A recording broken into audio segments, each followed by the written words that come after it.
We realized that we needed to reach out to people who had a better handle on how to grow effectively.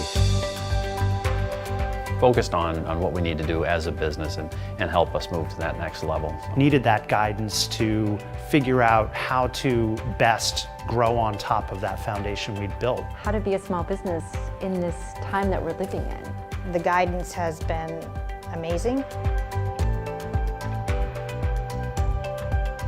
Having them part of our team and that experience, it's just been incredible. It's really about what are the goals that you have for your business and what are all the resources we can bring to help you to meet the goals that you said you have. It's been instrumental to us in understanding what are we doing well, what do we need to do better. I think the biggest thing it gave me is the confidence to move forward with building my business. Each and every step of the way has been an incredible experience, and I just can't thank you enough.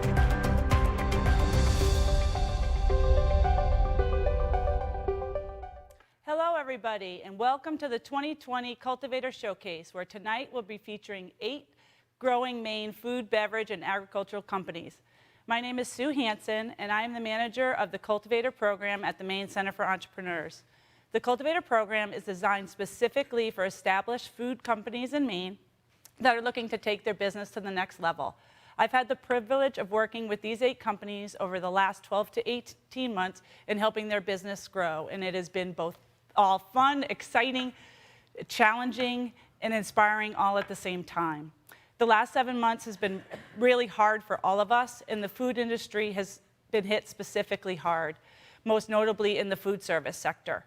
Retail food sales are growing, which is encouraging, but not enough to offset the losses at food service.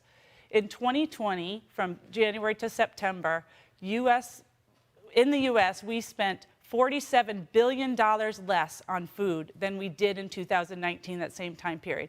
That is huge. And I share that information with you not to discourage you, but to enlighten you in understanding how hard these companies have worked to be where they are today, and the diligence and courage it takes for them to continue moving forward. It inspires me every day, and these companies I know will continue to do great things no matter what.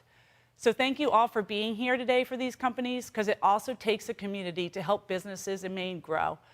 Whether you're a business advisor, whether you're from a government institution, a customer, or a consumer, remember these companies today, remember them tomorrow, and in the future, and always buy local. It's really, really important now more than ever. The state of Maine has great resources for small businesses, and we're really fortunate to have them. Tonight, I would love to share and thank some that are specifically working with us to support Maine's food programs, and specifically MCE's programs. So thank you to Focus Maine, Veril, and Norway Savings Bank for what you do to help us continue to offer our programs to our members. Thank you for our mentors. Over 50 mentors worked with these companies over the last year, giving them their time and their expertise. You are the backbone of our program. Thank you to the MCE board, the MCE staff, and my food partners in crime, Terry Johnson, Janine Carey, and Gray Harris. Thank you for your partnership and your continued passion to help Maine food companies succeed. So tonight, we're live streaming our showcase from Maine Studios. Maybe you could look around a little bit here. We are all social distancing and staying safe. We've got an exciting night planned for you tonight. You're gonna have the opportunity to meet with every single one of these companies. While you can't sample their products tonight in this virtual setting, we promise to tantalize your taste buds with live demonstrations and chef-inspired recipe ideas. And everybody who has registered for the showcase will get a 1 in 3 time chance to win a drawing for some company products that are valued over $200, and we have some of those right here. So we'll be drawing throughout the night. So the coolest thing about these companies, not just so much in what they've accomplished and how cool they are just in people, is that 8 of these companies represent 6 counties across the state of Maine. So tonight we thought it'd be fun to take a tour through the counties of Maine and with these companies, a little food tour. So what I did was I mapped out, if you start from Cumberland County to Aroostook County, starting with Falmouth Brewing, in South Portland and ending up at Aurora Mills and Farm in Abruzzo County in Linneus, Maine. It's 348 miles, so it would take you 6 hours and 42 minutes by car, one way, nonstop. And lucky for you, in today's virtual world, which is kind of crazy, we're going to get you there and take you to visit these companies in 90 minutes. And we're not only going to save you time, we're going to save you gas money, and you're also going to get to eat and drink along the way in the comfort of your own home. So what else can you ask for? So we hope you enjoy the ride. So at this point, let's get the show on the road, or this showcase on the road, and I'm going to hand you over to our guide, Sarah Taylor from Maine Studios. Thank you, Sue Hansen. I am Sarah Taylor, the executive producer here at Maine Studios, and I know I can speak for everyone in this room when we thank Sue Hansen specifically, MCE, and all her colleagues for all the work they do to support these small Maine businesses. I am joined tonight with special guest, Chef Will Barrio, who's joining us, an amazing culinary talent, one of our studio's dear friends. We love to have him around and have his expertise on site. So he is here tonight to not only offer us some ideas to use all the products from the 8 main companies you're going to see tonight, but he's even dishing up a special treat from one of them specifically. So, Chef, it is great to have you here. Thank you. Thank you. Thank you. And we'll be checking back in with you a couple times throughout the show, so make sure to stay tuned for ideas on covering all these amazing products. But first, we have got to have our journey begin. Again, we are taking you on a 7-hour drive across our beautiful state in just the next hour and a half, so stay with us. We are starting down here in southern Maine in Cumberland County with Foul Mouth Brewing. Right over the bridge here from Portland. They have an amazing place in South Portland. We are excited to start our journey with them. So without further ado, here's a bit about their company, and then we'll check in right here at the studio with the owners.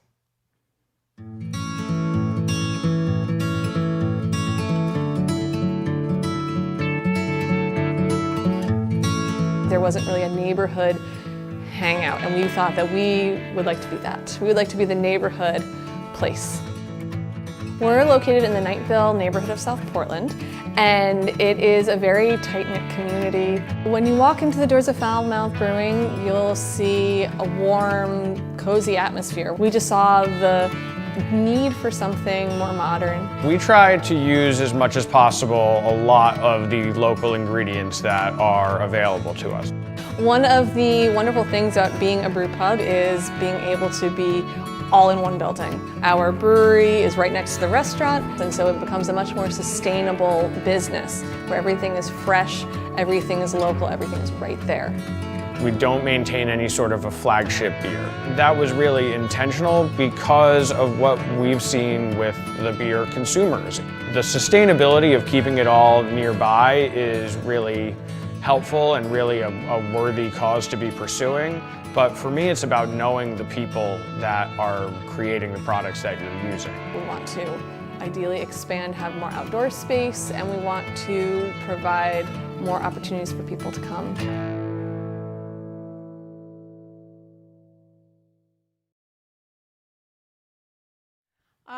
So cool to have checked in with Foul Mouth Brewing across the bridge here. So many flavors, so much artwork on their cans, but let's hear from them themselves what's been going on this past year. So without further ado, the owners of Foul Mouth Brewing are here, Julia and Craig Dreiser. Hi, Dilger. I'm fine. so sorry. Welcome to the studio. So as we've said, we are really basing our business on continued innovation, experimentation, and improvement through that. And so we're up over 100 different beers that we've released now, all unique and very different. And they're really inspired by the different parts of our business working together, because we run a full-service brew pub when we're not in the pandemic times. And so our culinary expertise from our kitchen influences our beer. We have a beer that we're canning again just this coming Thursday called Yuzu Kosho Goza. And that's an inspiration from our kitchen, where we took this German style of beer that's traditionally slightly salty because of the brackish water of the region. And instead of using salt water, we're using a Japanese condiment called Yuzu Kosho that's made of yuzu peel, chilies, and salt. And the combination in the beer creates this really sour, light, and slightly spicy, slightly salty, and very refreshing beer. I was going to ask if it was spicy. Just a little.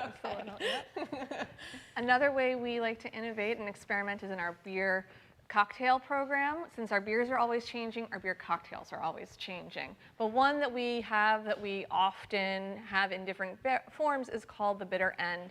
And it changes depending on the citrus we use, depending on the IPA we top it with. And Craig is going to show us how to make one.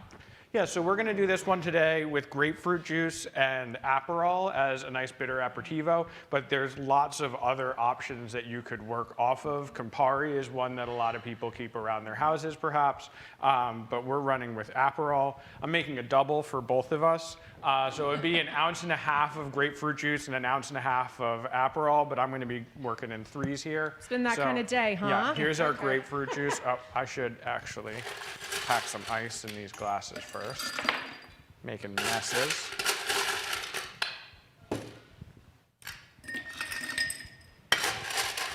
Nice gut-warming drinks, I would think, heading into these cold months here in Maine. Oh man, it's the kind of stuff that we could do at the bar for you this time of year. It's a shame we're not really being able to have indoor service.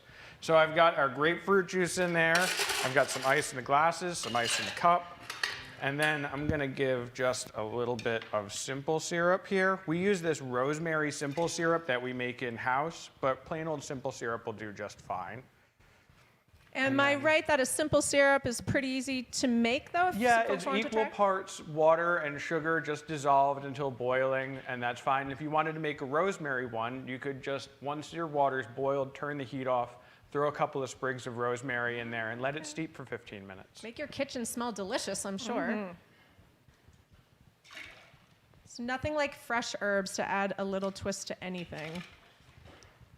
And so I'm going to shake this one, but you could build the cocktail right in the glass. It's pretty easy. For those at home without their own shaker, don't worry.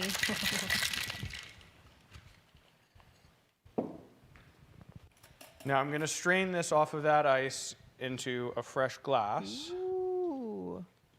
It has that really nice color. And I'm being careful not to fill either glass here, because the most important step comes next, where you crack a fresh can of IPA.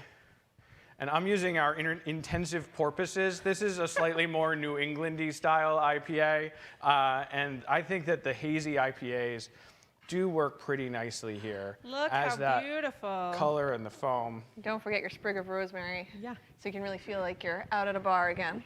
It does. It does feel like that here in the studio. I love it. And it has that nice autumn color to it, a little hint of green for winter. Yeah, and even though you can't come and have one at the bar, hopefully you can have a little foul mouth at home. Cheers. Cheers to you guys. Awesome. So again, you guys take a sip by all means. I have to journey across the rest of the state, so I won't be having one quite yet.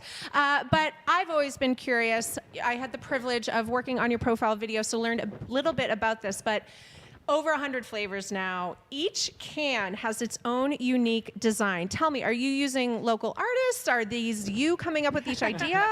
A lot of them are my own work. Myself and my sister are both designers, so my sister in Philadelphia does a good bit of the work. I do a lot of the work. And then we've worked with other artists and friends around town. The design for Intensive Porpoises is one of our bartenders, So cool. Megan Fenney. Anybody who's been to Foul Mouth will remember the lovely Mego.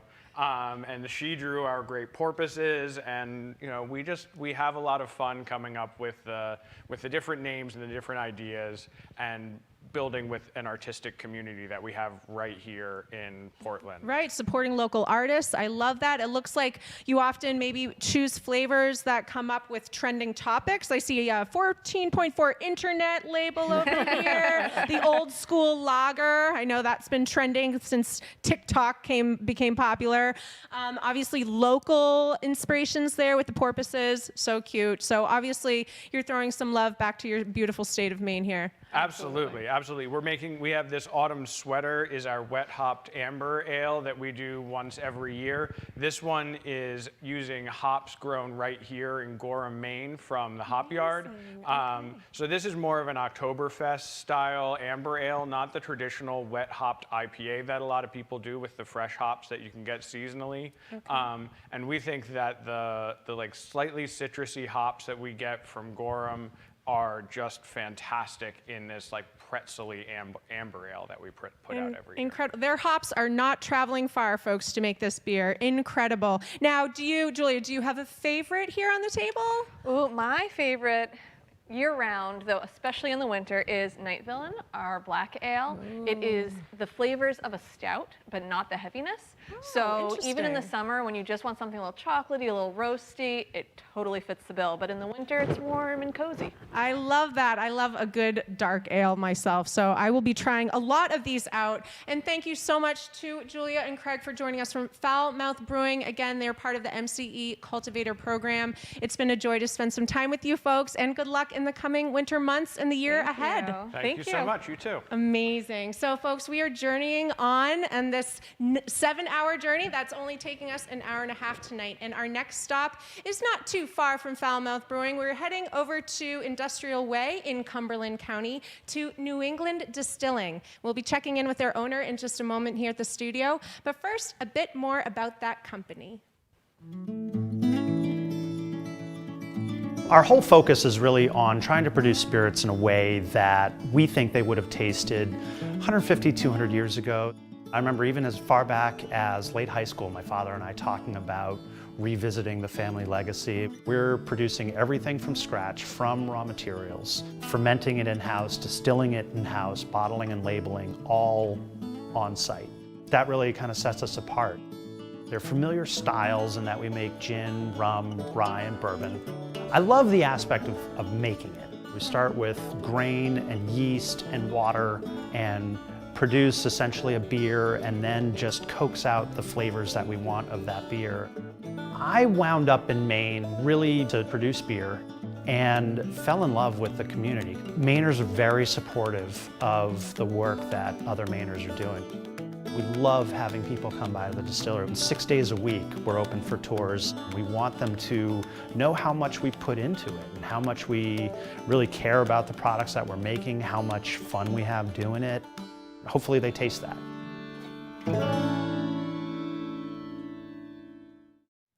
Welcome back to the studio, folks. Again, a little bit more information about New England Distilling, but we are honored to have the owner, Ned White, here in the studio with us to tell us even more. Ned, welcome.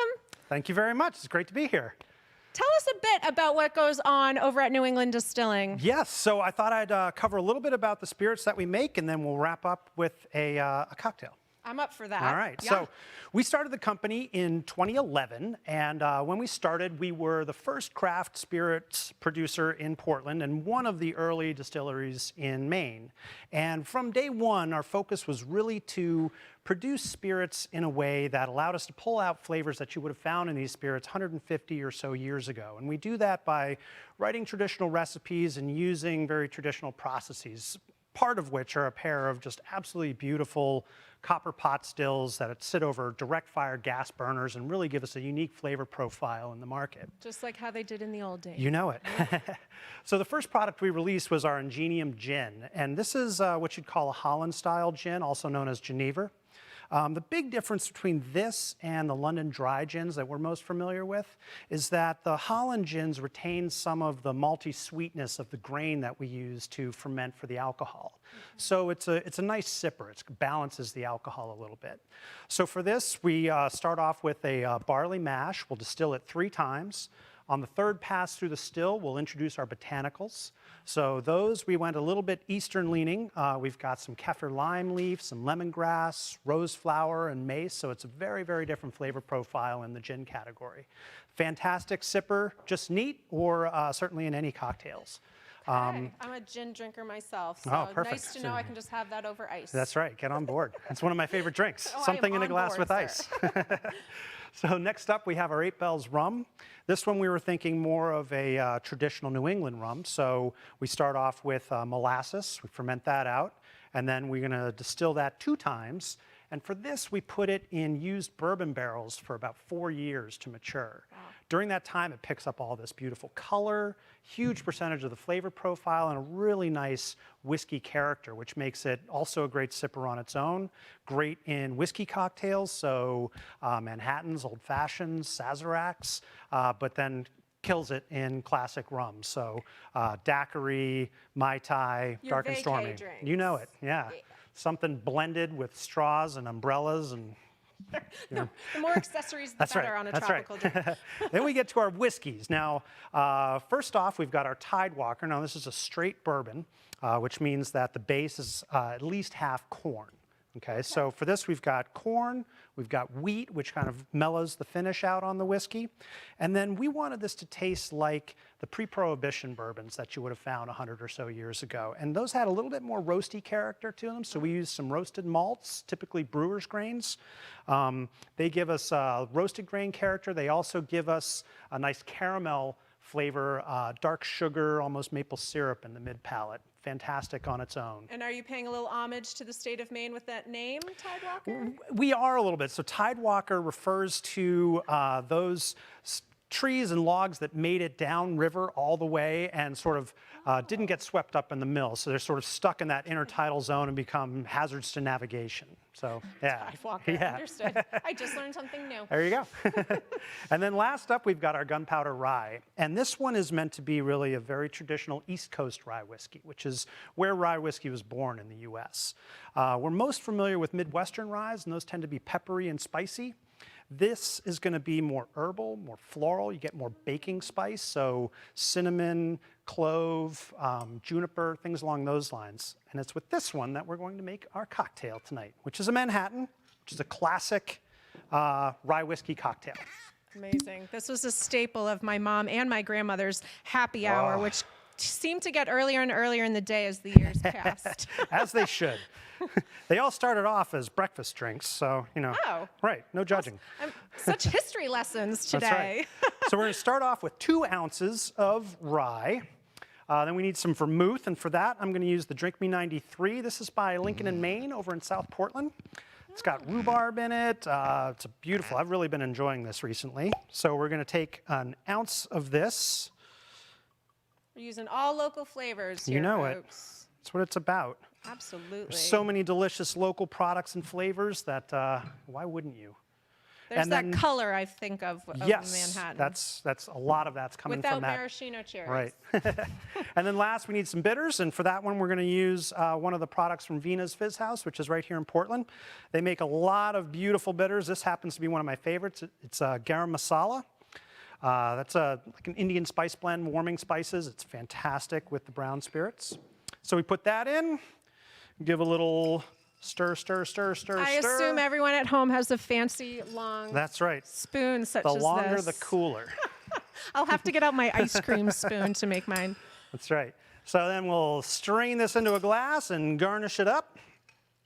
I'm going to garnish with orange peel. You can go with orange peel, lemon peel, the maraschino cherry, all of it, none of it. I love it. It's your drink, it's your choice. There you go. Exactly. I noticed you only made one, Ned. There That's we go. okay. And that is it. Boom. Beautiful. Cheers. Cheers, folks. Only stop 2. We've had 2 drinks so far. I'm Wow. liking this tour. Hope you folks at home are enjoying too. So, Ned, just a quick question. I know you had mentioned one that's made in a specific bourbon barrel. Tell me a little bit about the difference in barrels you use and what that changes in the flavors here. Certainly. So for American whiskeys, we are required to store them in new oak barrels. That's where the brown spirits, so the whiskeys and the rums and things like that, get their color, is from the barrel.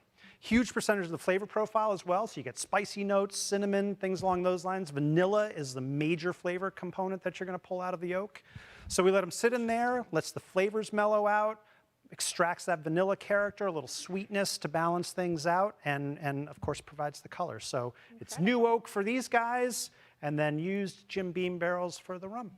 Amazing. Well, I've had the privilege of going out to New England Distilling on Industrial Way right here in Portland and seeing some of these big old barrels. Obviously, the distillers, it is quite a process. So let Ned do the work for you. Where can they find your products right now? They can find us all over Maine and any of the agency liquor stores throughout the state. You can also come by the distillery. We're not welcoming guests right now for tours, but that will be coming back soon, hopefully spring. But then for the short term, you can always visit us at our tasting room, which is at 1 Industrial Way. We're open Friday and Saturday afternoons. We'd love to make you a cocktail. Awesome. Or, of course, go out and get one of each of bottles and have your own tasting at home. That's Definitely a possibility too. Thank you, Ned White of New England Distilling. It has been a joy to spend some time with you here at the studio. And we must continue on in our journey, and we have one more stop in Cumberland County, and that is with Pemberton's Gourmet Foods. So without further ado, let's learn a bit more about what they do. We're a Maine specialty food company where we produce our own line of branded products, everything from pasta sauce to salsas, Death by Chocolate, and our own line of grilling sauces. We also work with customers that may not know how to make their recipe or bring their recipe to market. They can have a product that they can sell. But we're nimble enough that we can make changes that most specialty food manufacturers and co-packers can't do. We'll partner with you to make your product the same that you make it at home and bring it to the grocery store. The biggest value that we bring to our customers and our clients is that now we can help them come up with other ideas that they may not have had with their own product line. And it will be a true partnership. That was really important to us, to bring a family environment that really wasn't there at the time. They're just such an incredible team. They're what makes our company. I understood what it took to commercialize a product. You'll have input from the very beginning to the time that we package your product. I really wanted to help people do that, and I felt that there was a need to do that here in Maine.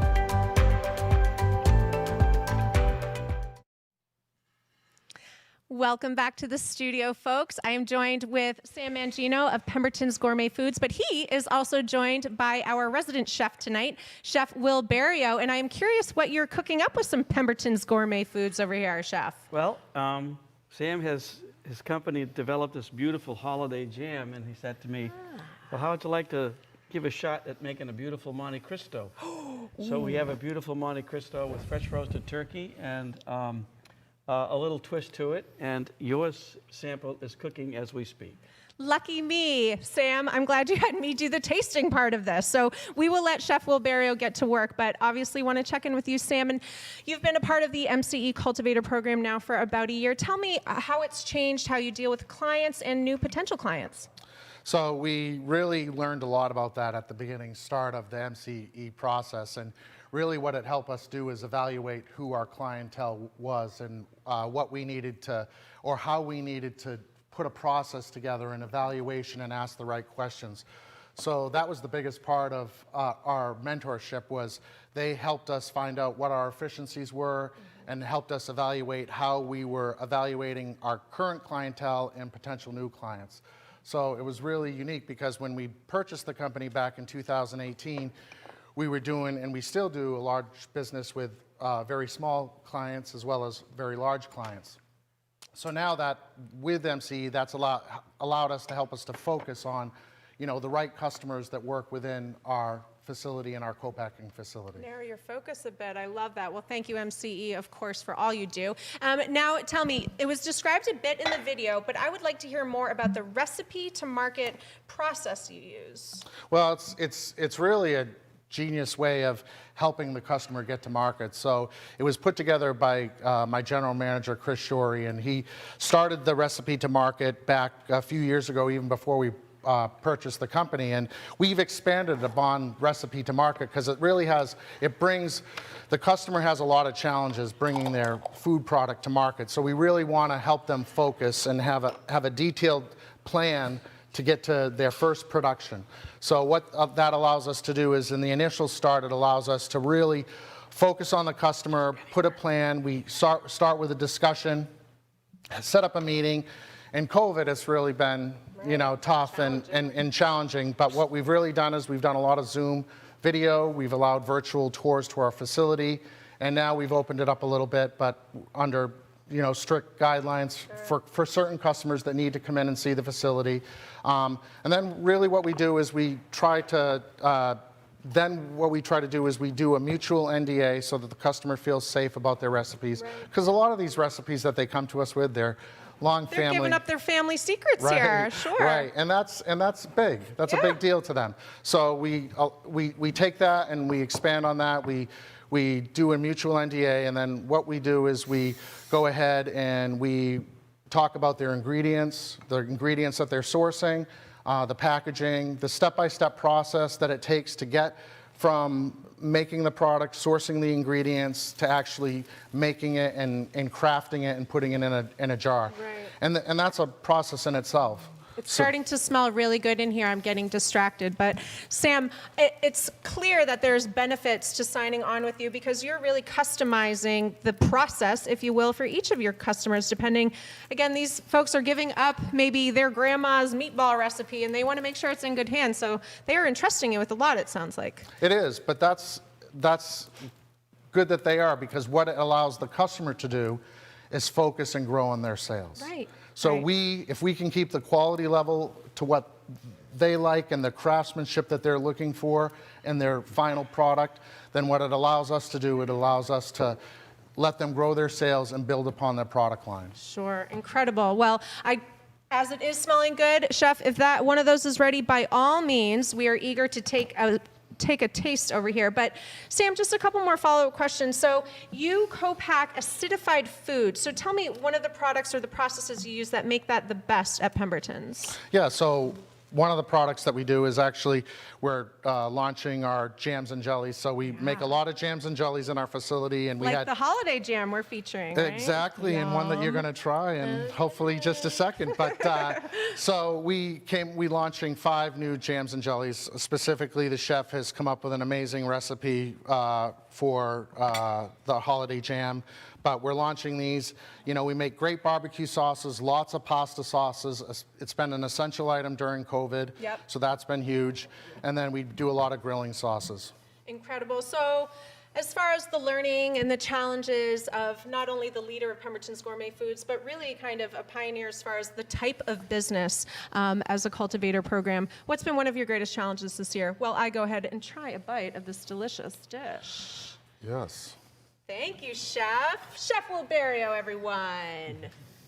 So the biggest challenge is obviously is trying to make all of our clientele happy.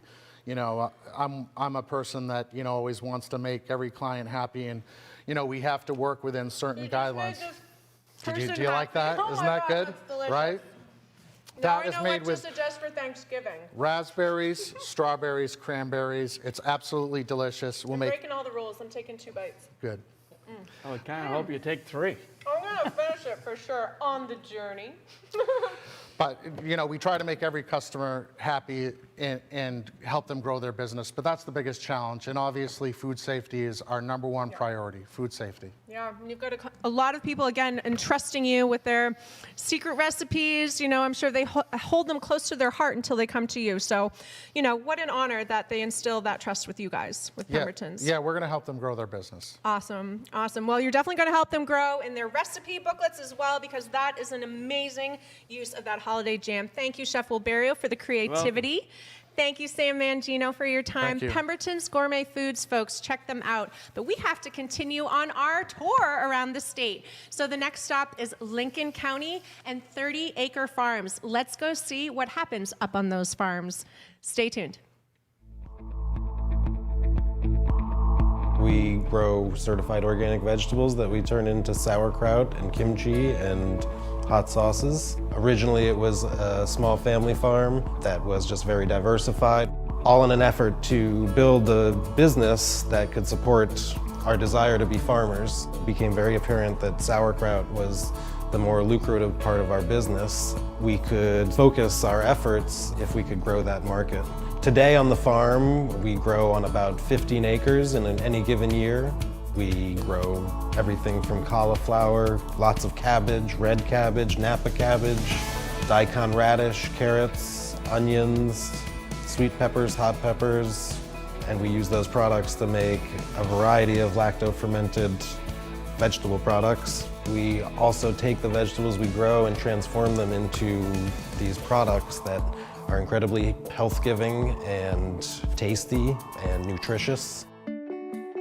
On the new farm, we'll be set up where literally that cabbage will travel a total of less than a mile to go from seed into the jar. Our year has a real cycle from planting to cultivating to harvest to processing to jarring and sale. When you buy a canned vegetable, you're really buying empty vegetables. Lots of that nutrition is sapped out, whereas in a fermented product, you're always keeping that vegetable raw and none of that nutrition is lost. I like to think that the products we make bring health to Maine people.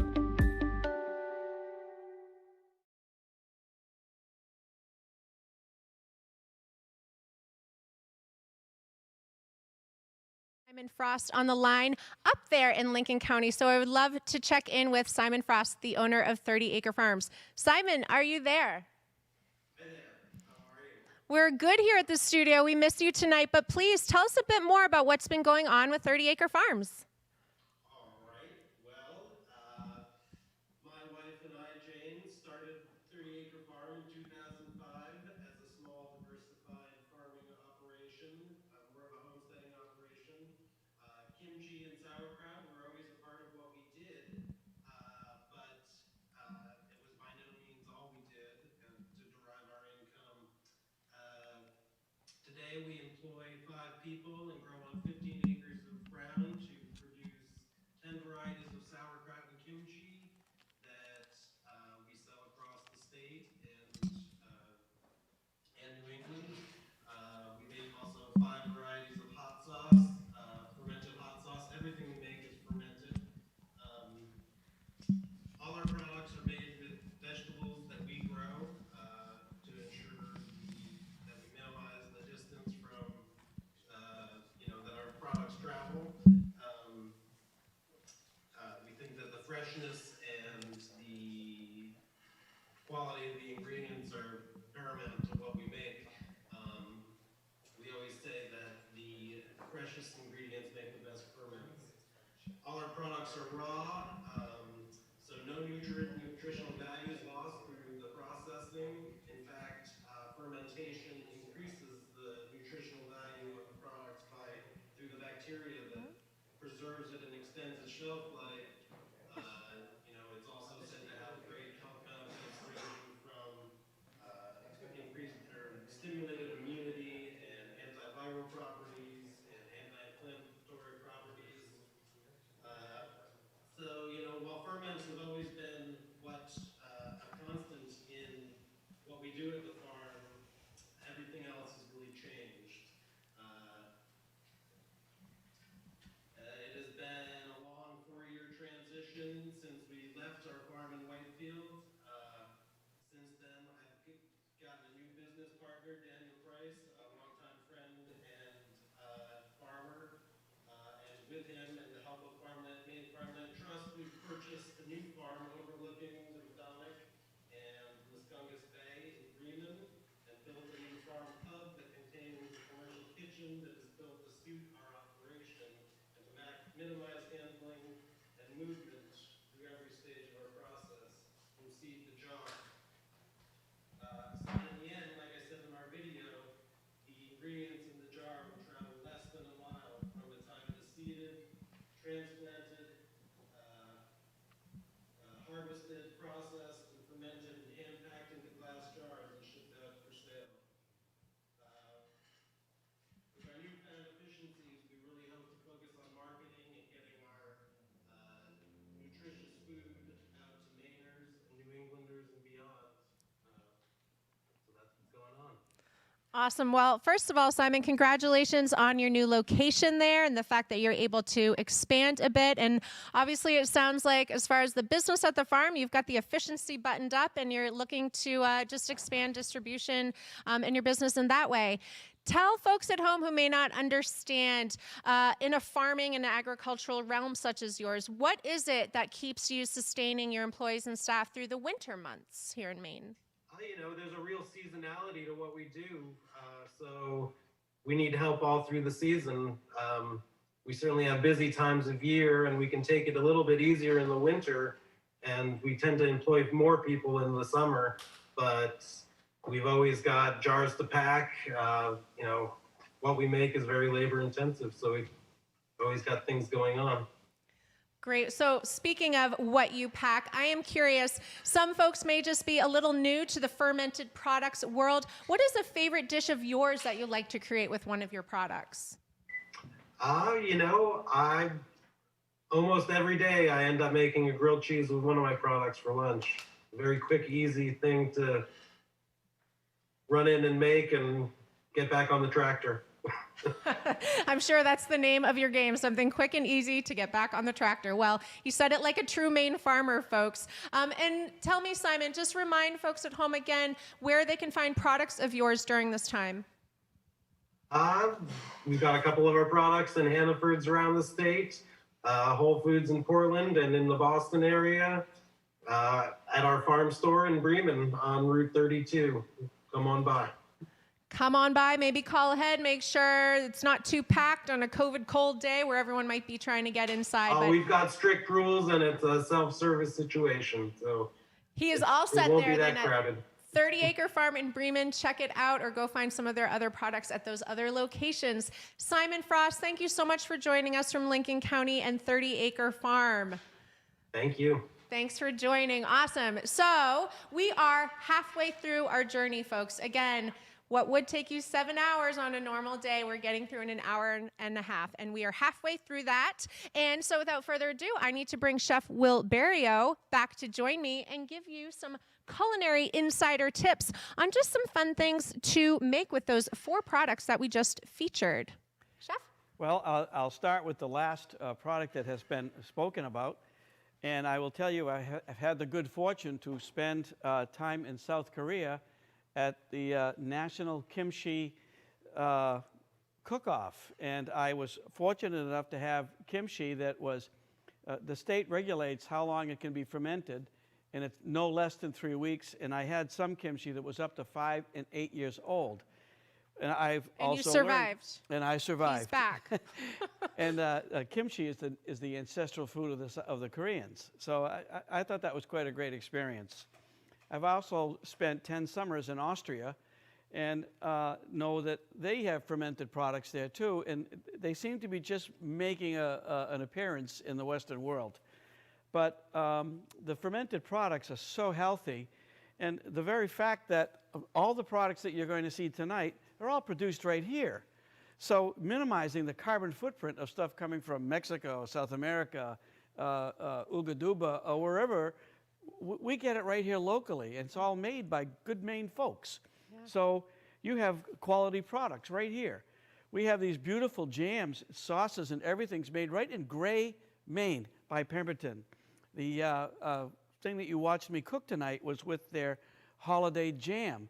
And their factory's so close, I just walk over when they ask me to come and do something. I highly recommend that sandwich, by the way. Thank you again, Chef, for feeding me my dinner. Beer is no stranger in the culinary world. I mean, the Sumerians, years and years ago, gave the formula to the Egyptians, and it became part of a household thing where very wealthy aristocrats in Egypt would hire a brewer, and they had their own family beer. So beer I've used for marinating meats, in beer batter, in pretzels, in bread, and beer is a wonderful food source, and also it's nutritious. The one thing I will tell you about beer and spirits, though, you need to make sure you know the alcohol by volume content, because some of it, the more there is, the longer it takes to cook out. Sure. But spirits, marinade, wonderful, wonderful things.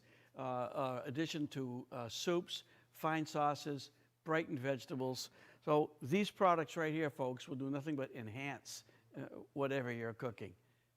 Spoken from the expert himself, folks. Some expert tips from one of the culinary leaders in New England and beyond. And we are so thankful to have you here, Chef. Thank you for those insider tips. Thank you, amazing. So we'll obviously be giving out some of the same for the other 4 companies we're covering in the second half of this journey. But we just want to pause for a moment and check in with some folks who, again, tonight would not be possible without, and those are sponsors of MCE's Cultivator program. So I would like to throw it over to Ben Ford of Veril for a very special message. Ben, welcome.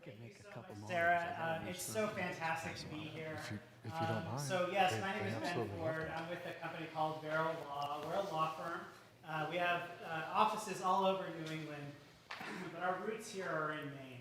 And in fact, we have been serving Maine small businesses since not 1963, but 1863. And we're so proud to be able to continue that tradition tonight. You know, I'll tell you a little story or a little secret about lawyers. Lawyers love to work with small businesses. We love to work with entrepreneurs and people that are bringing new and innovative things to the market. There's just something about sitting across the table from people as they talk about their ideas and they talk about their plans and they talk about their dreams, and we as lawyers get a chance to be part of that, to help make these dreams a reality. And so being around all these companies tonight is just incredibly inspiring. You know, Maine is really at a critical point in our history. You know, whether it's new uses for pulpwood or whether it's an innovative application for seaweed, we're seeing a renaissance in our economy. Maine's economy is becoming diverse. It's becoming dynamic. We're seeing different kinds of companies come in. We're seeing different kinds of products being brought to the market. And we're just so excited to be here because the companies that you see showcased tonight are the companies that are really leading the way, them and many others. And so on behalf of myself and my partners and the whole team at Veril, we really want to congratulate all the participants in the MCE Cultivator program and thank people like you, Sarah, and Sue and Tom Rainey for all the work that they do for the Maine economy, and we're just so happy and so pleased to be partners with you all. And now I understand we're going to be doing a drawing, and okay. Okay, so this is a drawing for the products that we talked about earlier today. So all the companies have donated products for this product basket, over $200. So the first winner is... Drum roll, please. Here we go. Okay. The first winner is Tammy Knight. Okay, Tammy Knight. Tammy, I'll be emailing you with instructions for mailing. And I'll be emailing you with my contact information. We can share that bottle of whiskey. Okay. And then we're going to do another one that's going to be announced later, right? Right. So Ben's going to select for someone who's joining us via Zoom, and I'm going to text the winner to Dan Walsh. That's right. So there's that one. For my eyes only. Okay. Thank you. Well, thank you so much, Ben Ford, for joining us from Veril. We appreciate having him here very much. So we need to check in with another sponsor of MCE's. Again, it wouldn't be possible to have a night like tonight, a showcase showcasing these 8 amazing Maine companies without folks like Dan Walsh of Norway Savings. So I would love to check in with Dan via Zoom, where I hear he has a few words to share. Dan, are you there? I am, Sarah. How are you? I'm very good, Dan. Thanks for joining us and for being a part of the MCE Cultivator program. No problem. It's a pleasure to be with you virtually. I was there last year in person. I can guarantee you I am very jealous to those who are there today in person because you get to taste some of these wonderful foods. And I'm very jealous. Next year I want Sarah's job. It's a taste tester. It's a good job. I bet it is. So anyhow, Norway Savings Bank is proud to be a sponsor of the Cultivator program.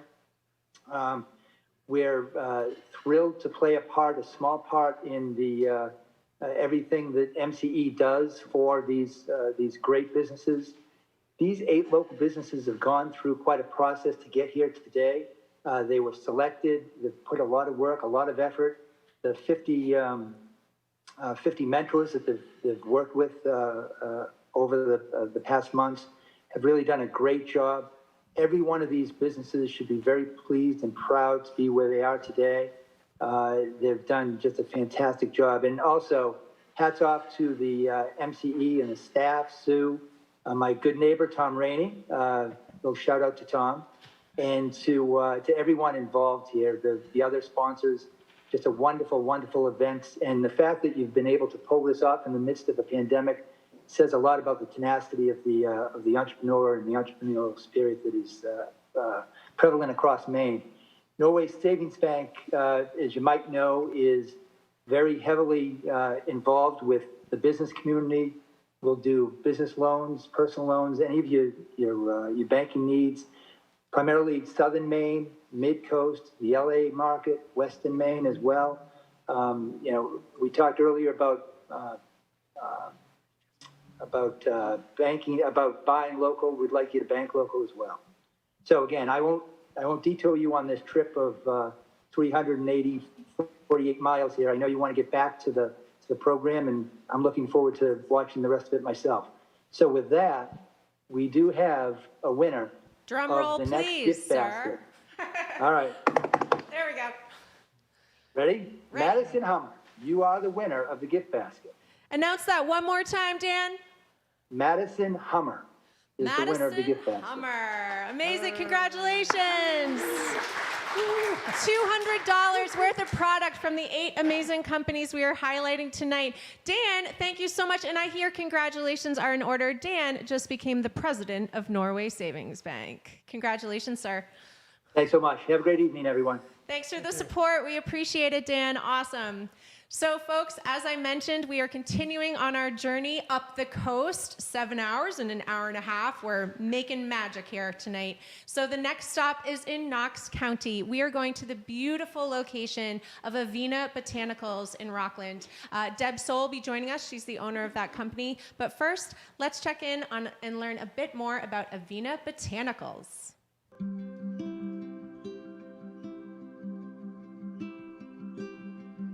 Our mission at Avena is to really make the highest quality herbal remedies that we can make that really support both the earth and plants and pollinators and people. I just feel so strongly about contributing to the wellness of both people and the earth, which is why I really chose to be an organic gardener. Quality is just, for us, so important. The other aspect that sets us apart is that we are certified biodynamic farm. And so there's another whole layer of, shall we say, practices that really are beyond organics. People have the opportunity to walk through the gardens and to enjoy the beauty of the gardens. There's lots of bird life, lots of pollinators. Everything is happening right there. It's coming in from the garden right into the production area and then being produced into the products. Everybody who works at Avena is just so deeply passionate and really does their best to work also in the mission of providing just the best quality that we can. Having our hands, in our hearts and our being able to smell and see what we're doing is really important to us. Committed to helping people understand how to grow medicinal plants and how to prepare them and then how to use them in their lives so that they can support their own families and their own neighborhood and their communities.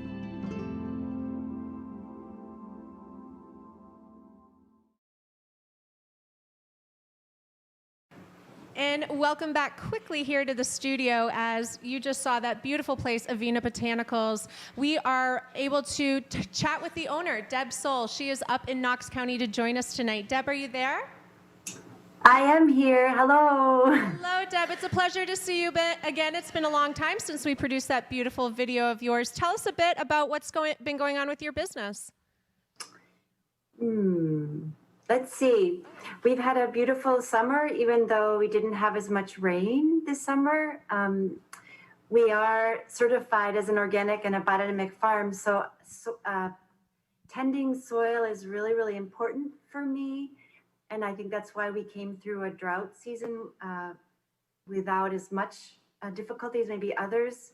We don't even water, we don't irrigate on our farm, but I'm always tending the soil with cover crop and with a number of different herbal preparations, and we're always mulching. So we're taking really, really good care of our soil as I think one of the #1 things that we do. And so that made a huge difference for us in a tough growing season. And our harvests have just finished for the year. We pulled out 100 rosemary plants yesterday.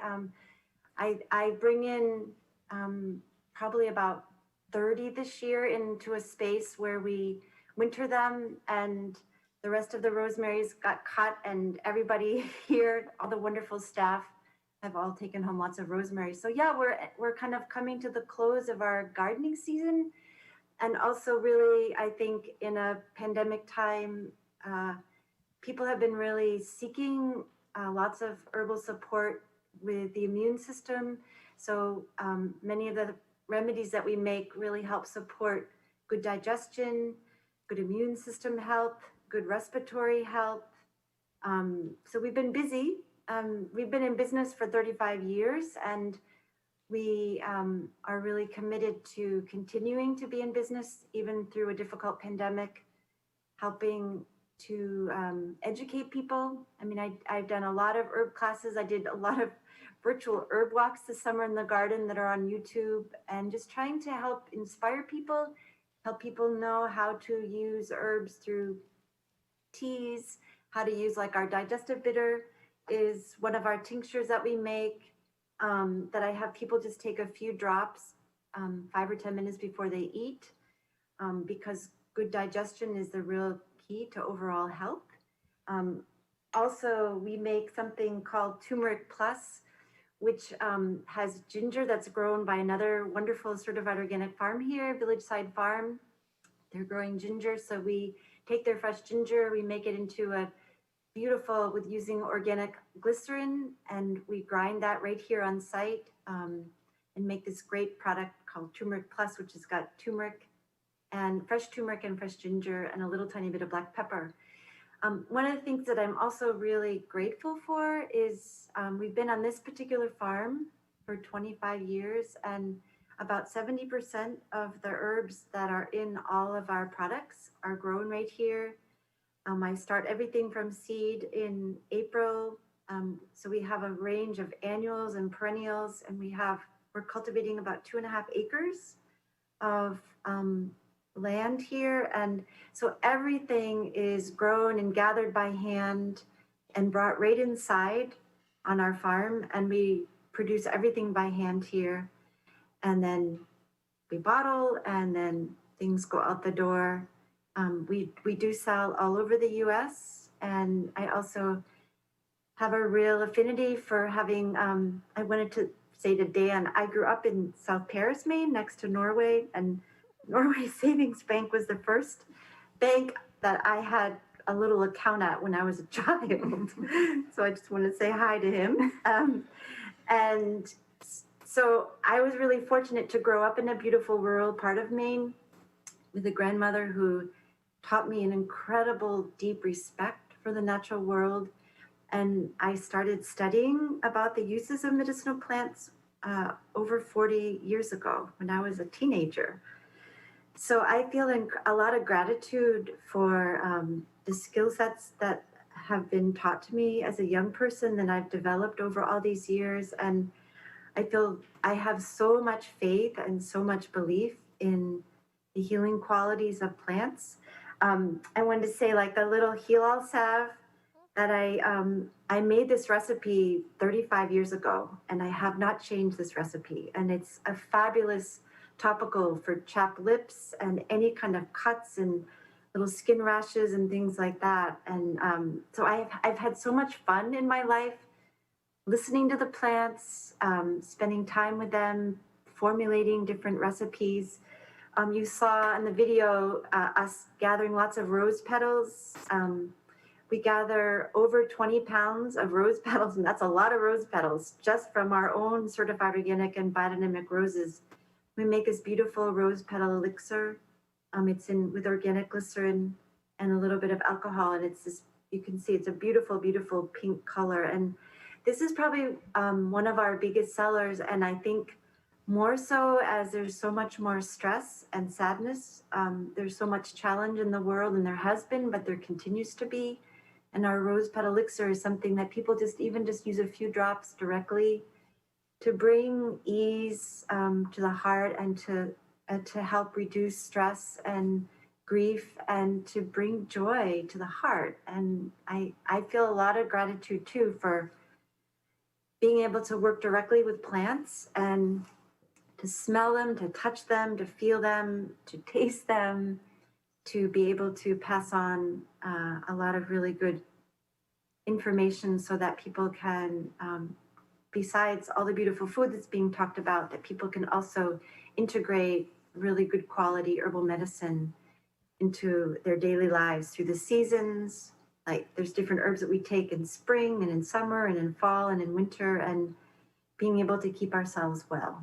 Oh, thank you, Deb. Honestly, your dedication, your knowledge, and your passion for what you do shine through just in how you speak to us. So, you know, I had the pleasure of working with you on that video, and it is wonderful to see you again, and wonderful to hear that you just had a great harvest, that you sound well positioned and uniquely positioned in this and what's going on with the world today to really help some folks with not only their health but their mental capacity and all those things that, you know, plants can provide us through the products that you sell. So thank you. And just really quickly, where can folks get some of your products now? I know I see you in some small places around the state. I was surprised to see you in a natural food store up near Bethel recently, but where else can folks find your products really quickly? Yeah, so most health food stores and food co-ops all around Maine and into New England sell our products because we've been around for 35 years. There's a lot of people who buy retail online. So our avenavotanicals.com is a wonderful website. We try to put out as much information as we can, though we're really limited because of federal regulations. We can only say so much, but there's a lot of good information on our website, and that's where you'll find all of our products and images of our gardens and just, yeah, it's a great place to go to get our All products. information botanicals. I love it. Well, Deb, thank you so much for joining us from the Mid-Coast, a place, again, that is special to my heart. You have a beautiful location for a business up there, and your gardens are amazing. So I look forward to the day where more people can come and visit you there. But in the meantime, the Botanicals website for all those amazing products, as well as places hither and yon, it sounds like. So thank you, Deb, for your time. We appreciate it. So we are moving on in our journey, folks. We have another stop, and we are moving on to Somerset County with Cap and Stem. So let's learn a little bit about what they do within the mushroom industry. It's a unique business. So let's learn a bit more before we check in with the owners here at the studio. When you come upon an enormous amount of mushrooms off in the woods, you suddenly realize that there's more there than you can eat, and we started selling it. We started in a basement of a building in a small room, and we're now in an area of roughly about 20,000 square feet. We sell an all-organic product to mushroom farmers, mushroom substrate product. This is essentially a start for mushroom farms. The mushroom industry recognizes that an organic product, frankly one Maine-made, it's really important to the customer. It's important to us that we produce a reliable product, one that produces a consistent yield and one that the mushroom farmers trust. We move 50 tons a month of substrate. It's a big pile of sawdust. We essentially do sort of a lot of the dirty work on the upfront. When the farmer gets our product, what they need to do is to grow this fully colonized substrate into mushrooms. It saves them an enormous amount of time, effort, labor. We are, at the moment, the largest company that does what we do in New England. And we make sure on a consulting level, on a product level, we provide an enormous amount of support for our customers.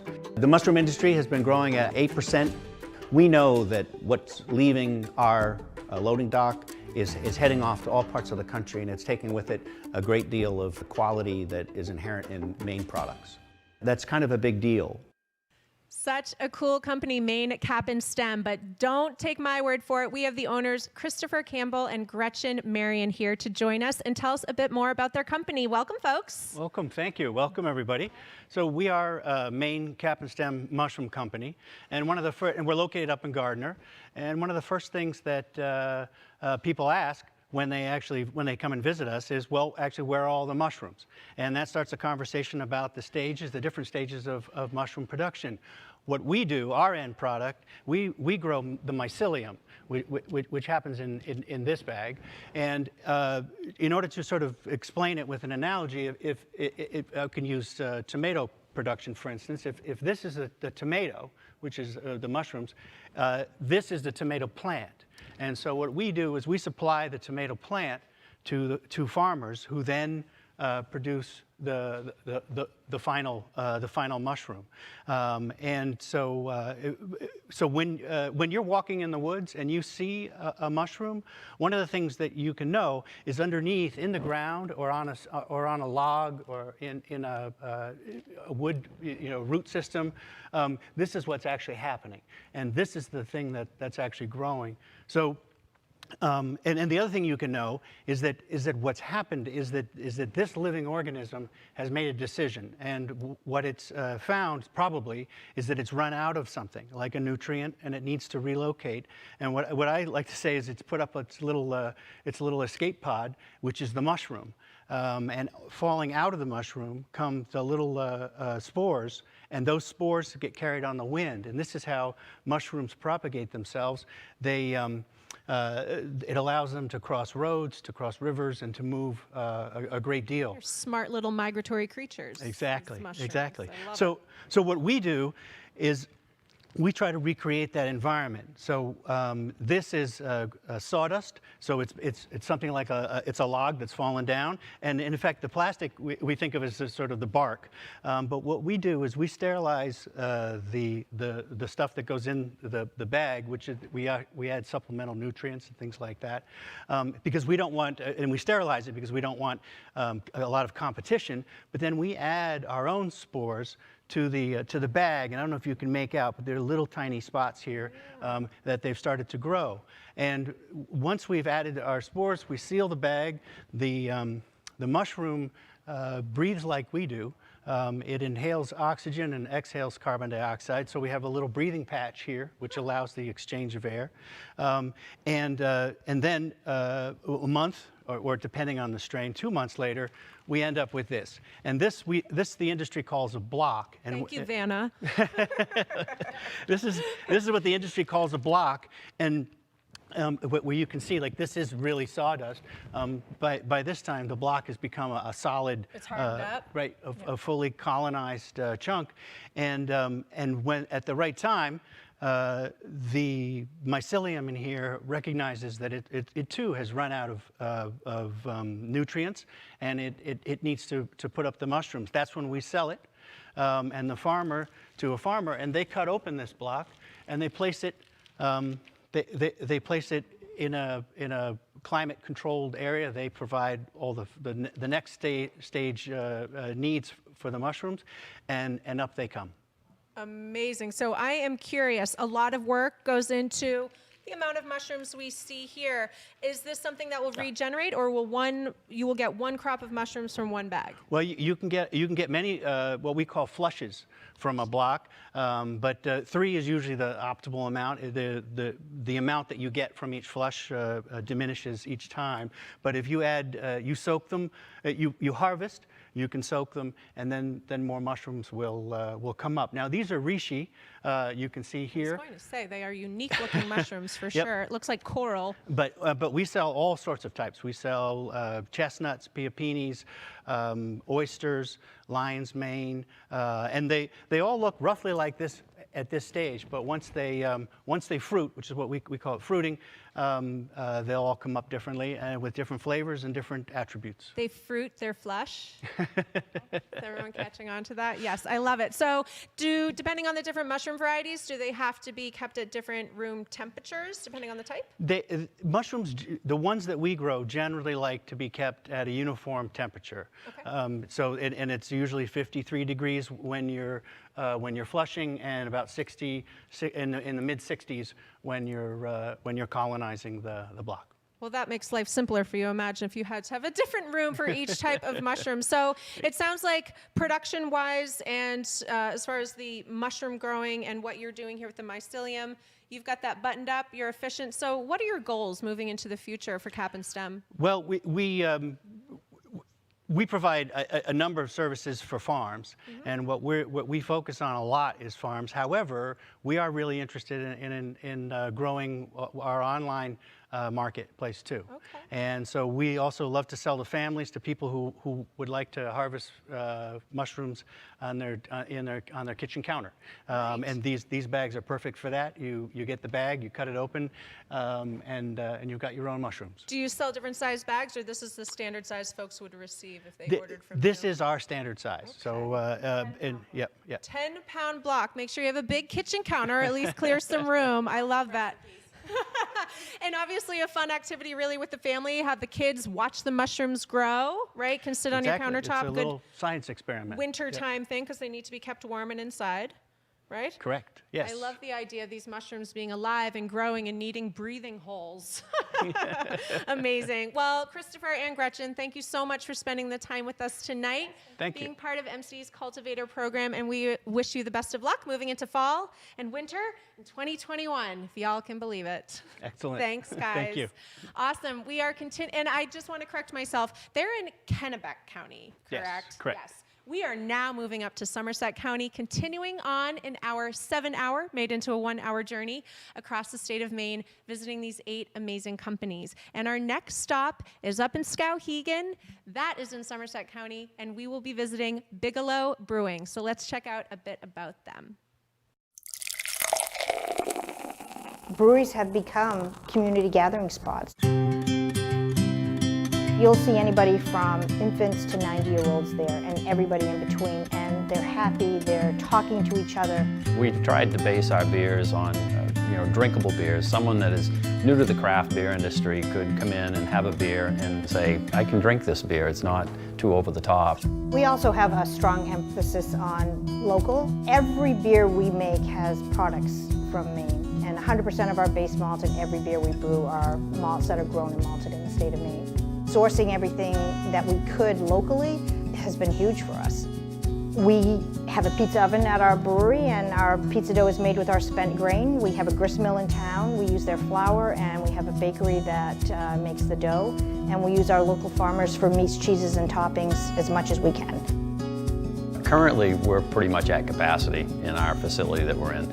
2015, we spotted this building and we said, that would be a great place for a brewery. We'll be able to quadruple our production. It will be a huge economic driver for the downtown. When the building is restored, the windows are put back in, the lights are on, and you see activity, people are going to stop.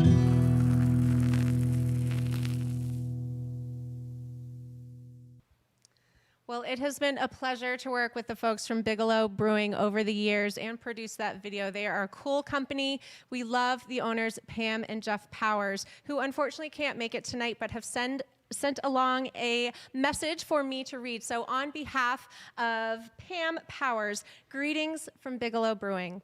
Apologies for not being able to attend this event in person, as we very much wanted to show our support for the Cultivator program.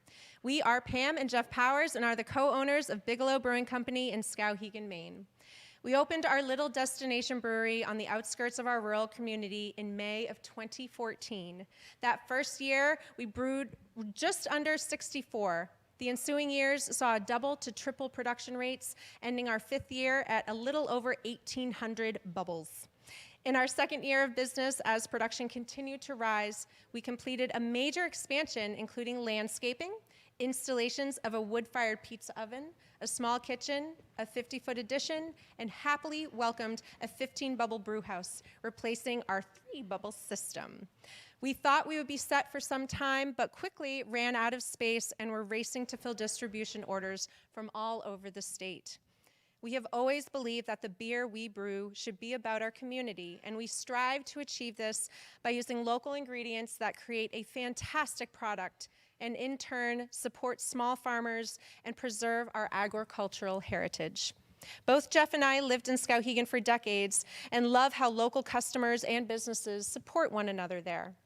As we faced yet another expansion, we began looking closer to our downtown for possible locations as a way to help revitalize our up-and-coming community. We are fortunate fortunate enough to purchase this historic Maine spinning company, an 80,000 square foot, 4-story factory built in 1922. Side note, that's really cool, and it's a cool building. Unfortunately, the majority of the building had stood vacant since 2005 and suffered some decay. Despite the hole in the roof and numerous broken windows, the bones of this massive structure and the endless possibilities immediately filled our dreams. So Jeff and I purchased the mill in November of 2020, not that long ago, patched the roof, and promptly began plans to renovate this massive structure. The design formed quickly in our heads. The first floor would host the brew house and much needed additional 30 bubble fermenters, a 40,000 square foot tasting room, a general store featuring Maine products, and a cafe. The second and third floors would be residential living space, and the fourth floor, a music venue, restaurant, and rooftop deck. In addition, the basement converted to parking for tenants on the second and third floors. Lofty, I know. Sure sounds like it, Powers. We couldn't have been able to follow through with this project without the help of the Cultivator Group.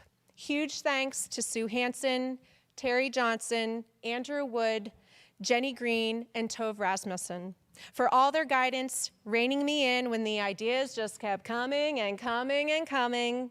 We are forever grateful for their mentorship, connections, workshops, and support. Sincerely, Pamela James Powers of Bigelow Brewing Company. So we are so sorry they couldn't join us tonight, but a lovely message from them. And on behalf of everyone here at the studio, MCE, all our partners in the other companies, we wish the Powers family very much some love and support at this time. So we can now move on with our journey. We are getting close to the end of our 7 hours and an hour and a half making magic here tonight, folks. And our last stop is way up in the county. For those of you who know in Maine what we call the county, we are making our last stop in Aroostook County with Aurora Mills and Farm. So before getting a few words from their owner, Sarah Flewelling, here in the studio, let's check out a video and learn a bit more about that company.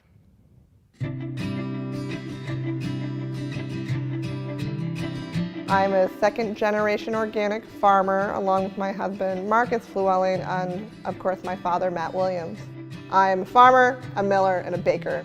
Part of the reason that the product is so great is it's grown in Aroostook County. When plants are exposed to cool nights, they produce more sugar, so they have like a really sweet flavor. So our oats are really sweet and creamy, and our wheat has a great flavor. And we're organic.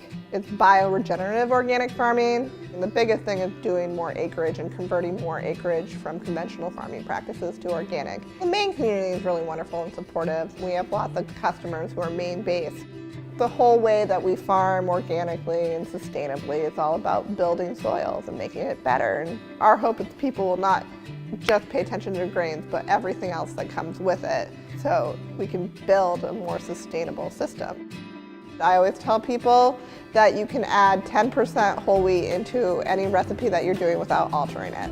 And just try it. You'll be really happy and you will not eat a 100% whole white flour again. What motivates us to get up every morning is making a difference in the world through food.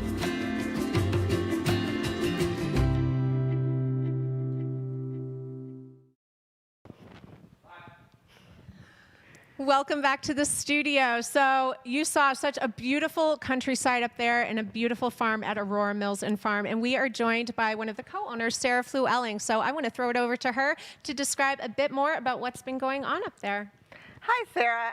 As we mentioned in the video, we're an organic family farm that specializes in regenerative organic farming practices. That means that we farm in a way that reverses climate change. And we do that, yeah, it's important. We do that by rebuilding soil organic matter and sequestering carbon. So at the farm and the mill, we've created a whole crop rotation for soil health. Okay. And so soil health equals really delicious, high quality, nutrient dense ingredients that we freshly mill to order for our customers and clients. Amazing. So I know that has a bit to do of where you are geographically. If you can just add on why Maine makes it such a special place to do what you do. Yeah, sure. So in our cool climate in Maine, when plants are put under stress, they produce more sugar. So that means that we have really flavorful grains and other products. So if you look at the table and kind of, we have our oats. So that makes a really sweet and creamy oat. So you've got your rolled oats here and your steel cut oats next to them. So along with some great colleges like Boston College and Boston University and UNH and Dartmouth and Tufts that carry that in their commissaries, we also have a lot of breweries that use our oats. There's a lot of those in Maine. Yeah. So we're actually in Bigelow Brown. Yeah. And then we're actually in a couple national releases from Allagash Brewing, which is a wonderful brewery in the state that has promised to use 1 million pounds of local grains by 2021. Wow. Yeah, so it sounds like a lot of grain. Yeah, it is. They have been wonderful customers. We appreciate them very much. So we started in 16 counties, and our oats are actually an Allagash White, which is a huge national beer. Yes, absolutely. Everyone's, one of the top favorites I know at the bars when I go to. Yeah. When it's safe to do so again. I know, I hit them up at my bachelorette party out there. And that's how it started. So next we have our stone ground flour. So this is actually the wheat berry. So what we'll do is we mill in our stone mill the whole wheat berry. So we're preserving all the nutrients and fiber and vitamins that are naturally in wheat. And that's actually where we started. If you look here, this is Borealis bread.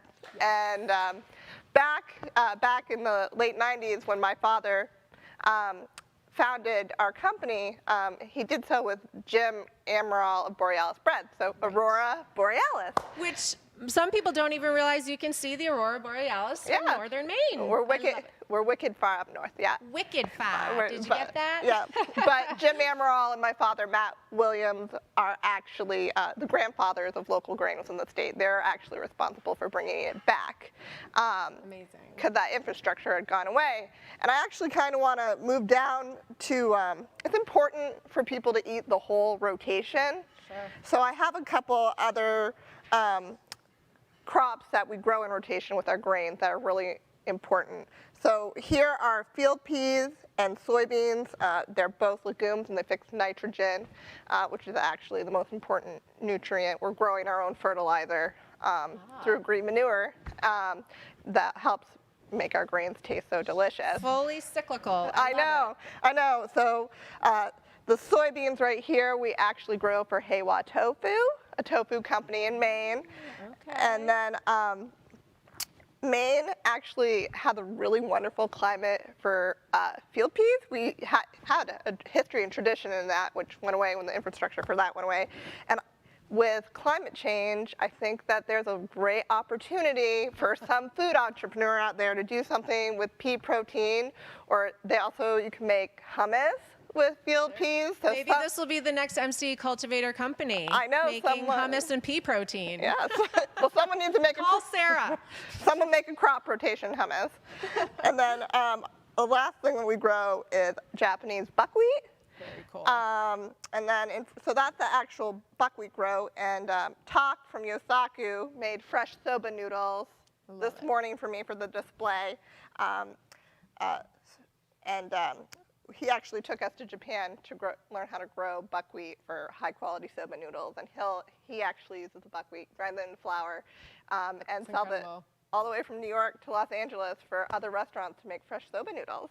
Amazing. So Yosaku, for those who don't know, is right down the street from our studio here in Portland. And yes, a Japanese, really, he's, a staple in the sushi chef world. A lot of people around the world look to him. And he is now cutting out all that transportation from Japan and getting it right from Aurora Mills. That's incredible. So bring it home to Maine, folks. We love it. Mm-hmm. Yeah. And what are some of the kind of new things? I see all different textures. I think it would surprise people to know that all these different textures come from one farm, but that's really because of the rotating system you have. Yeah. Crop diversity is really important. Right.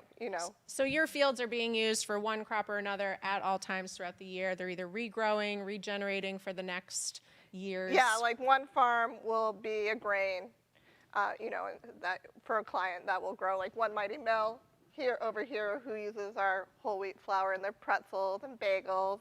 And then again, our nitrogen fixing crops like the legumes. And then buckwheat actually related to rhubarb, scavenges phosphorus and smothers weeds. So it's all important in a whole, for the whole system. Absolutely. And the One Mighty Mill, are they local? They're a New England company. They're in New England. They're in Lynn, Mass. Okay, great. But they're helping to, and the quality of the bagel, are you proud of what comes out using your product? Yeah, this is 100% whole wheat, and this is 80%, and the bagels are 86% whole wheat flour, and they just taste great, and the texture is wonderful, and having that much whole wheat and having such a great mouthfeel is such an accomplishment. They're a great company. Incredible. So it sounds like even heading into winter, you're kind of set up to get, you know, face 2021 with success. Yeah. The Cultivator program has helped us expand. So we're undergoing an expansion project right now. So we're going to double our capacity. And then we're adding new cleaning equipment that's going to separate by color. And it's going to be able to make our product 99.99% pure. So we'll be able to clean for other mills and other farms and other malt houses within the state. And seed houses, so because some of the stuff we do is we grow cover crop seeds for companies like Fedco. And is that cleaning of other people's products, is that kind of a new facet of your business? We've done it. We always have a history of supporting other farms, but having this kind of cleaning capacity within the state is really going to remove barriers for other food entrepreneurs as well. Amazing. So heading into 2021, what is it that the Cultivator program has kind of taught you that's launching you into this next year with a bit more confidence that you may have even had before? Well, as a farmer, I don't have an MBA. So really understanding our financials and helping us with the expansion, and then also just having the confidence to do something. We will be launching online sales next month. So that is exciting because of the Absolutely. COVID. People want small packaging. So starting November 1, you can go online and get the flour and rolled oats and everything you need for Thanksgiving pies, pastries, and your beloved sourdough starter. November 1st is right around the corner. That's exciting. So what is the website for that? AuroraMillsandFarm.com. AuroraMillsandFarm.com. It has been a big trending topic of folks trying to bake bread at home. Why don't expand your challenges to yourself and try some of these other products, make some of them starting November 1st. You can get some of your own from Aurora Mills and Farm. Sarah Flewelling, it's so nice to see you again. Yes, thank you, Always Sarah. good to spend time with you, and thanks for coming down to the studio and being a part of the MC Cultivator program. So folks, we are at the end of our 7-hour journey, if you can believe it, but it is time to give out a few more choice messages, and those are from partners of MCE. Again, they can't do it themselves, and there's a lot of companies here to support, and they do so by taking advantage of their partnership with Focus Maine. So I would like to throw it over to, let's see, Toby Ahrens. Are you here from Focus Maine? I am. Thanks very much, Sarah. So Focus Maine is really proud to be able to provide support to the Cultivator program. My name is Toby Ahrens. I'm Program Director with Focus Maine. We're a private sector-led initiative to grow high-quality jobs in agriculture, aquaculture, and biotechnology, and our work in agriculture is done in close partnership with MCE as well as CEI. And we provide support to early-stage businesses all the way through late-stage through programming provided by our partners, MCE and CEI, everything from MCE's Top Gun program in the past, this Cultivator program you heard about tonight, Market Share, as well as CEI's Tastemaker program. And our primary interest is growing high quality jobs, and we know that this year has been an extraordinarily challenging year, and we're just so proud of the 8 companies we heard from tonight for not only retaining employees, looking to the future for high growth opportunities. This is the reason that we have chosen agriculture as one of our target sectors. So congratulations to all 8 of these companies. And we're really impressed and proud to be supportive of this program. Finally, we wanted to give a big thanks to MCE, so particularly to Sue Hansen, to the entire MCE team. and all of the mentor network that provides support to the companies that come through the program. So thanks very much. Congratulations to all the companies. And we are going to do one more drawing so that some lucky individual can taste all of the samplings from the companies that we've heard from this evening. So the final drawing of the evening goes to, drum roll, Sam Frattoni. Congratulations, Sam. So, Congratulations, Sam. All right. Awesome. Well, thank you, Toby from Focus Maine. Of course, MCE's good partner, Focus Maine. We appreciate Toby, you being here tonight, offering a message. Congratulations to all the folks who have gotten one of the gift baskets from tonight, a little bit from each of these 8 companies. To tell us a bit more about some unique things to do with the 4 company products that we just featured, we have invited Chef Will Barrio to come back to set and tell us a bit about ideas on those last 4 companies' products. Go ahead, Chef. Well, growing up in Massachusetts, when you went out to get a drink, it was called tonic. And it's just representative of what's been happening for millennia here in the world when people were reducing herbs, dissolving them in a little alcohol or another tincture for a restorative. The word restaurant comes from the word restorative, where people went to get healthy food and to get an uplift in their general well-being. I did not know that. Yes. So right here in the state of Maine, we have these beautiful things grown by a woman, and watching her, she is all heart and soul with those plants. My guess is when she says she talks to them a little bit, there's quite a conversation going on. So Deb does love her plants. My and gosh. We love Deb for it. And Absolutely. here again, we have another wonderful brewery from Maine using Maine products. And we discussed a myriad of uses for beer. I don't think of it as an alcoholic beverage. I think of it as just a beverage that has alcohol in it. But it's such plant-based things. And it's so nutritious. Just, you know, we got to be easy. But anyway, for braised beef, for breads, for even I recently saw a pancake recipe with beer. So, you know. Makes it fluffier, right? A little add some bubbles. Yeah. Let's go with that. Pancakes. Absolutely. We have these beautiful mushrooms here called reishi mushrooms that, you know, I've cooked with a million types of mushrooms, but I understand from the grower that these are used mostly for tinctures and for brewing and for tea, for beverages. I don't know. I've never seen them before tonight. They're absolutely beautiful. Yeah, very unique. Don't think I've ever seen I such wouldn't have natural maybe color. known they were mushrooms. Yeah. If I hadn't been told. Yeah. And this right here, the fact that we have such high quality grains and flour for the people of the state of Maine to use, and all these things are made by Maine people. And I don't know if a lot of other states have the bounty that we do. And states have, well, Wisconsin's got cheese, and Idaho's got pork, and somebody else has got potatoes. We seem to have it all. We got it all. Plus, we have Maine's got it 3,000 all. miles of coast and fresh lobster. Hey, we just covered 7 hours of it, right? Yeah, but look at these beautiful, beautiful grains, and knowing that Borealis bread here in town is very popular. So, folks, I could talk about recipe ideas all night. If you want tips, I don't know, maybe they'd pass out my email or whatever. There we go. I did a little research on all these products before, and after 50 years in the business, and that's 10 years retired too. He's busier now in his retirement than he ever was before. I've used so many of these products in everything, and I don't know, I think we have a bounty, and I was told before I get the hook. Oh, Chef Will Barrio, we would never give you the hook. It is an honor to have you join Thank us you. again. I can't wait to finish my Monte Cristo. I'm not going to lie. And for all microwave.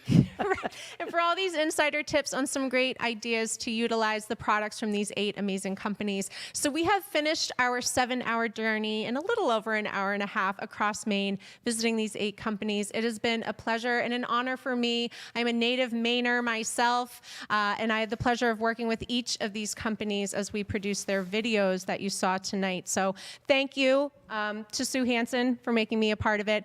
But last but not least, we want to throw it back over to MCE and get some final words by Tom Rainey. Tom, it is always good to see you. Thanks for joining us here in the studio. Wow, what a night, what a road show. This has been awesome. Just wanted to congratulate all of our client companies. Thank you, Chef. You've done a fantastic job for us. Our dynamic MC, Sarah Taylor, fantastic. Before we wrap up, I'd just like to thank our sponsors one last time because we couldn't do this without them. So thank you, Veril. Thank you, Focus Maine. Thank you, Norway Savings Bank. We really appreciate your support. MCE is really fortunate to have Sue Hansen. As you've heard from some of the testimonials tonight, she is a state treasurer, a real trade insider, and she's done a phenomenal job for the program. I'd also like to thank Terry Johnson, who is our Maine Mentor Network manager. We call him the Mentor Wrangler. And all of our mentors out there who also do a fantastic job with our companies. And Janine Carey, who runs our market share program. So thanks to all the MCE staff, everyone who makes this happen. Phenomenal teamwork from everyone. We like to think of them as sort of the secret sauce behind the MCE program. Finally, to all of you out there watching, thank you for tuning in. We really appreciate that. We'd like to stress again, thank you for supporting these Maine companies. Continue to support them. Continue to buy local. They need your help more now than ever before. So it's been a real honor being here tonight and watching all of these fantastic companies. And with that, it's a wrap. Thank you, Tom. Thank you, MCE. Thank you, Sue Hansen. To all our 8 companies and their reps around the state, thank you for joining us on this 7-hour journey tonight. We appreciate it. Support your local businesses. Go to these websites. Get these products. Be safe this winter. And to everyone, on behalf of all of us here at the studio, safe travels. Bye. That's a wrap.